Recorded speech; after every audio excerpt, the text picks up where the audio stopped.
क्या दारू में सुअर का दूध मिलाया जाता है जिससे हमें शक्ति मिलती है? आजकल दारू पीना एक फैशन बन गया है।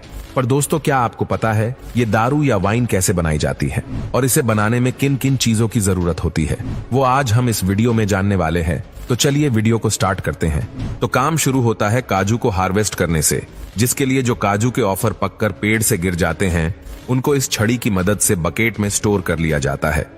ये लोग पिछले 100 सालों से काजू से वाइन बनाने का काम कर रहे हैं। अब इन सभी फलों को एक जगह जमा कर लिया जाता है और अब ये लोग एक एक करके इन फलों से काजू के बीज और फलों को अलग कर लेते हैं।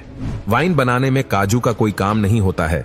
दरअसल वाइन काजू के बीज से नहीं बनती, इसलिए काजू के बीज को ये लोग फैक्ट्रियों में सप्लाई कर देते हैं। तो अब अगली प्रोसेस में इन फलों में से जूस निकालने का काम किया जाता है और ये काम सबसे मेहनत भरा होता है, क्योंकि ये लोग पैरों से ही इन फलों को कुचलकर उसका जूस निकालते हैं। जूस निकालने के लिए जिस जूते का यूज किया जाता है उसका सॉल लकड़ी का बना होता है, जिससे जूस आसानी से निकल जाता है और ये जूस निकलते हुए इस छेद के जरिए एक जगह स्टोर होते रहता है। पूरे दिन भर के कड़ी मेहनत के बाद इन फलों में से जूस निकल चुका है, लेकिन अभी सारा जूस नहीं निकला है। इन फलों में से इसका सारा जूस निकालने के लिए इसे एक जगह अच्छी तरह जमा कर दिया जाता है और उसे कसकर रस्सी की मदद से बांध लिया जाता है और उसके ऊपर भारी भरकम पत्थरों को कुछ इस तरह से लकड़ी के सहारे रख देते हैं और इसे ऐसे ही रात भर के लिए छोड़ दिया जाता है, ताकि इन फलों में से उसकी आखिरी बूंद तक निकल जाए। तो रात भर में इसका सारा रस निकल जाता है। लेकिन अब आपके मन में यह सवाल जरूर आया होगा कि जूस निकालने के लिए इतनी मेहनत क्यों?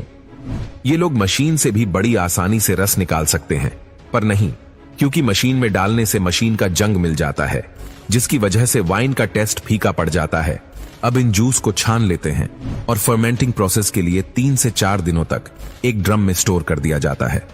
अब इन फर्मेंटिंग जूस को बाहर निकालकर बड़े से तांबे के ड्रम में डाल दिया जाता है और इस ड्रम के ऊपर एक मिट्टी का बर्तन ढक दिया जाता है और उसे गीली मिट्टी से ऐसे सील दिया जाता है और इस बर्तन के छेद में एक पाइप भी लगा होता है, इसे भी गीली मिट्टी से सील कर दिया जाता है।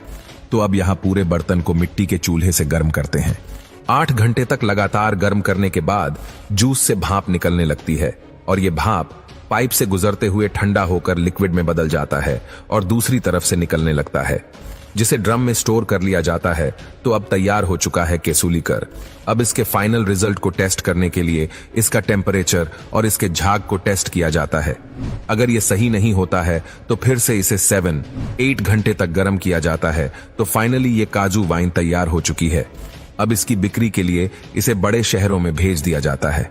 तो दोस्तों, कैसी लगी काजू वाइन बनाने की प्रोसेस और कौन सी कंपनी की ड्रिंक आपकी फेवरेट है? हमें कमेंट करके जरूर बताइएगा।